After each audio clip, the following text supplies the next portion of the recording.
लड़का एक लड़की से, जब तुम मुझे मिली हो ना मैंने शॉपिंग की है और न ही मैंने सिगरेट को हाथ लगाया है और न ही शराब पीने का सोचा है। लड़की खुशी से, ओ मेरी जान, क्या तुम मेरे प्यार में इतने पागल हो गए हो?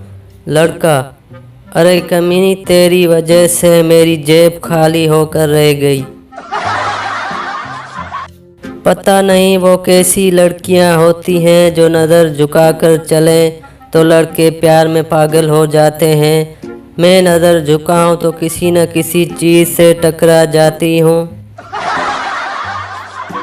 किसी ने पूछा, चाय फ़ायदा देती है या नुकसान?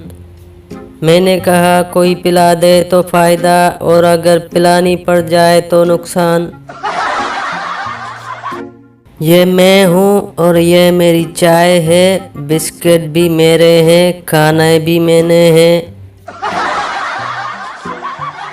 वीडियो अच्छी लगे तो हमारा चैनल सब्सक्राइब करें और बेल आइकन पे क्लिक करें ताकि हर नई वीडियो आप तक पहुंचे। शुक्रिया।